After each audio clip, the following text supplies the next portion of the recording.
আমন্ত্রণ জানাচ্ছি প্রবাস কণ্ঠ রাতের বুলেটিনে, পাওয়ার্ড বাই মাই ট্রিপ। শুরুতেই জানাবো আজকের প্রধান শিরোনামগুলো।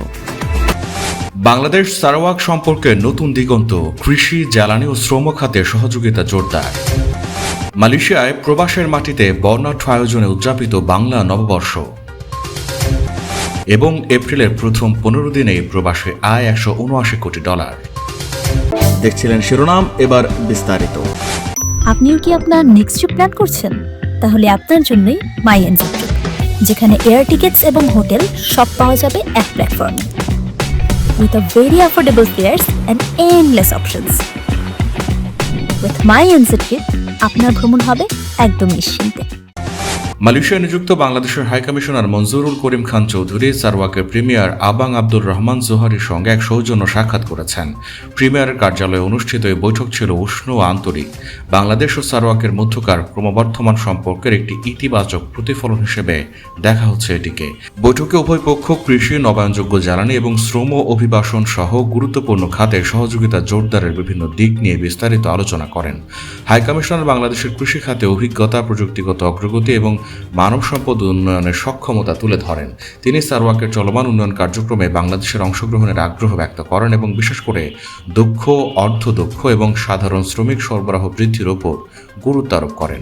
সারওয়াকের প্রিমিয়ার প্রস্তাবগুলোকে ইতিবাচকভাবে গ্রহণ করেন এবং কৃষি ও নবায়নযোগ্য জ্বালানিকে রাজ্যের উন্নয়ন ও কৌশলের কেন্দ্রীয় খাত হিসেবে উল্লেখ করেন। তিনি বলেন, এই দুই খাতে আন্তর্জাতিক সহযোগিতা বাড়ানো সারওয়াকের জন্য অত্যন্ত গুরুত্বপূর্ণ। একই সঙ্গে তিনি নির্মাণ খাতে বাংলাদেশি শ্রমিকদের অবদানের প্রশংসা করে ভবিষ্যতে আরও বেশি সংখ্যক দক্ষ ও সাধারণ কর্মী নিয়োগে নীতিগত সম্মতি প্রদান করেন। পরে high commissioner federation of Malaysian manufacturing এবং সারওয়াক বিজনেস ফেডারেশনের সঙ্গে পৃথক বৈঠক করেন। এসব বৈঠকে বাংলাদেশ ও সারওয়াকের মধ্যে পারস্পরিক স্বার্থ সংশ্লিষ্ট খাতে ব্যবসা থেকে ব্যবসা সহযোগিতার সম্ভাবনা নিয়ে আলোচনা হয়। শিল্প উৎপাদন, বিনিয়োগ এবং বাণিজ্য সম্প্রসারণে দুই পক্ষের মধ্যে আরও ঘনিষ্ঠ সম্পর্ক গড়ে তোলার উপর গুরুত্ব দেওয়া হয়।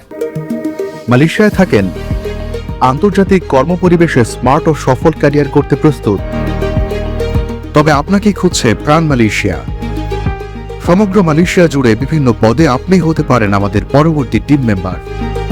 আপডেটেড সিভি সহ হোয়াটসঅ্যাপ করুন এই নম্বরে। প্রবাসের মাটি, দেশীয় সংস্কৃতি ও হাজার বছরের ঐতিহ্য বাঙালিয়ানা তুলে ধরতে প্রবাসীদের অংশগ্রহণে মঙ্গলবার দিনব্যাপী কুয়ালালামপুরের ওয়াইএন স্টাডি সলিউশন রেসিডেন্সিতে উদযাপিত হয় বাংলা নববর্ষ 1433। বাঙালি ঐতিহ্যবাহী পোশাক, র্যালি, লোকজ সংস্কৃতি এবং গ্রাম বাংলার খাবার, পান্তা ইলিশ, নানা রকম ভর্তার মধ্য দিয়ে নতুন বাংলা বছরকে স্বাগত জানান প্রবাসীরা। এ সময় লাল, সাদা ও রঙিন পোশাকে প্রবাসীদের অংশগ্রহণ অনুষ্ঠানটিকে আরও প্রাণবন্ত করে তোলে। এ সময় উপস্থিত ছিলেন মালয়েশিয়ার ওয়াইএন স্টাডি সলিউশনের সিইও দাতো মোহাম্মদ ইয়াসিন টুটুল এবং বিশেষ অতিথি দাতো এবাদত সহ গণমাধ্যম কর্মী, এজেন্ট, প্যারেন্টস ও গার্ডিয়ানরা। অনুষ্ঠানের অন্যতম আকর্ষণ ছিল দেশীয় ঐতিহ্যবাহী খাবার, পান্তা ইলিশ, ফুচকা, ঝালমুড়ি, নাড়ু, জিলাপি, সিঙ্গারা ও সমোচা। পাশাপাশি দেশীয় পোশাক ও অলঙ্কারের প্রদর্শনী দর্শনার্থীদের বিশেষভাবে আকৃষ্ট করে। প্রবাসী ওয়াইএন সলিউশনের শিক্ষার্থীরা জানান, ভবিষ্যতেও আন্তর্জাতিক পরিসরে বাংলাদেশের সংস্কৃতি এবং ঐতিহ্য তুলে ধরতে এই ধরনের আয়োজন অব্যাহত থাকবে। দেশের মাটিতে আমরা নাই, অলমোস্ট 2600 থেকে 2800 কিলোমিটার দূরে আছি, বাট পয়লা বৈশাখকে আমরা ভুলে যাই নাই। আমরা পয়লা বৈশাখকে সেলিব্রেশন করছি আমাদের ক্লায়েন্টদেরকে নিয়ে, আমাদের মেম্বারদেরকে নিয়ে, যারা অক্লান্ত পরিশ্রম করে যাচ্ছে ওয়াইন স্টাডি সলিউশনের জন্য। কি আমরা দেশে নেই, তারপরে আমরা দেশের কোনো কালচার আমরা ভুলে যাইনি, দেশের ঐতিহ্য আমরা ধরে রেখেছি মালয়েশিয়াতে। আমরা আজকে আয়োজন করেছি পান্তা ইলিশ, ভর্তা, বেগুন ভাজা, যা আমরা বাংলাদেশে করি। সবাইকে জানাই নববর্ষের শুভেচ্ছা। শুভ নববর্ষ 1433। শুভ নববর্ষ 1433। চলতি মাসের প্রথম 15 দিনে দেশের রেমিটেন্স এসেছে $178 কোটি 80 লাখ মার্কিন ডলার। হিসেবে প্রতিদিন গড়ে দেশে এসেছে $11 কোটি 92 লাখ ডলার রেমিটেন্স। বৃহস্পতিবার বাংলাদেশ ব্যাংকের মুখপাত্র আরিফ হোসেন খানি তথ্য জানিয়েছেন। তিনি বলেন, চলতি এপ্রিল মাসের প্রথম 15 দিনে দেশে রেমিটেন্স এসেছে $178 কোটি 80 লাখ ডলার, আর গত বছরের একই সময় এসেছিল $147 কোটি 20 লাখ ডলার। অর্থাৎ বছর ব্যবধানে রেমিটেন্স প্রবাহ বেড়েছে।